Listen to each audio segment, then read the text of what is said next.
Hello. आजकल gas supply को लेकर तरह तरह की बातें सुनने में आ रही है ना। चारों तरफ एक कन्फ्यूजन सा माहौल है। तो चलिए आज हम मिलकर इन सारी अफवाहों को साइड में रखते हैं और सीधे फैक्ट्स पर बात करते हैं कि भाई सच्चाई आखिर है क्या। तो सबसे बड़ा और सीधा सवाल, क्या सच में भारत में गैस की कमी हो गई है? मुझे लगता है यही वो सवाल है जो आज हम सबके दिमाग में घूम रहा है। चलिए इसी की पड़ताल शुरू करते हैं और इसका जवाब ढूंढते हैं।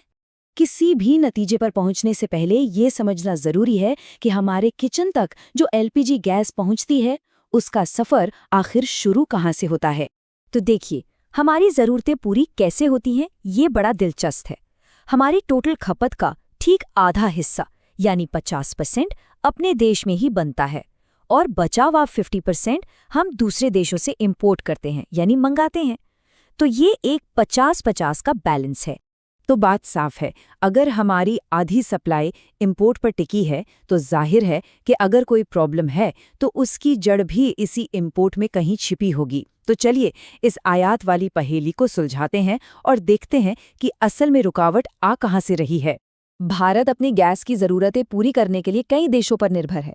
इनमें मिडल ईस्ट के देश हैं, ऑस्ट्रेलिया है और अमेरिका जैसे बड़े नाम भी शामिल हैं। मतलब हमारी सप्लाई लाइन दुनिया भर में फैली हुई है। तो अब आती है सबसे ज़रूरी बात, हमारी कुल खपत का लगभग 27% हिस्सा खास तौर पर कतर और यूएई इन दो देशों से आता है। और जितनी भी अफवाहें उड़ रही हैं उनकी जड़ें यही 27% है। एकदम साफ शब्दों में कहें तो जो प्रॉब्लम है वो सिर्फ इसी 27% गैस के इंपोर्ट में है जो फिलहाल रुका हुआ है। पूरी सप्लाई चेन में नहीं, बल्कि सिर्फ इस एक हिस्से पर असर पड़ा है। और हाँ, ये समझना बहुत ज़रूरी है, ये रुकावट भारत की किसी अंदरूनी समस्या या सरकार की किसी पॉलिसी की वजह से बिल्कुल नहीं है। ये एक ग्लोबल प्रॉब्लम है जिसके कारण हमारे कंट्रोल से बाहर हैं।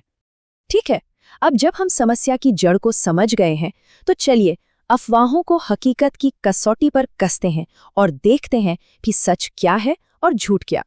तो अफवाह क्या है कि देश में गैस खत्म हो गई है, लेकिन असलियत ये है कि 27% की रुकावट के बावजूद हमारी 75% सप्लाई पूरी तरह से सेफ है और बिल्कुल पहले की तरह ही चल रही है।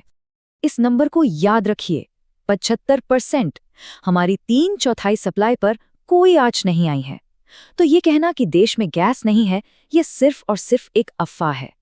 और देखिए, ये सिर्फ हमारा एनालिसिस नहीं है, सरकार की तरफ से भी यही भरोसा दिया गया है। मैसेज बिल्कुल क्लियर है, घबराने की कोई भी वजह नहीं है।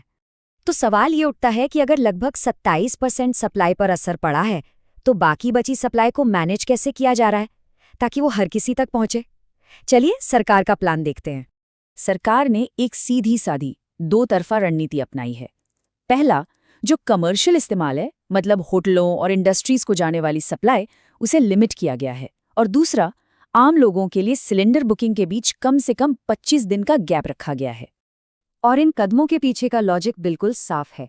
पहली प्रायोरिटी हर घर को गैस पहुंचाना है और दूसरा, लोगों को डरकर एक्स्ट्रा सिलेंडर जमा करने से रोकना है ताकि हर जरूरतमंद तक सप्लाई पहुंच सके। तो सरकार तो अपनी तरफ से मैनेजमेंट कर रही हैं, लेकिन इस स्थिति में एक नागरिक के तौर पर हमारी भी तो एक अहम भूमिका है।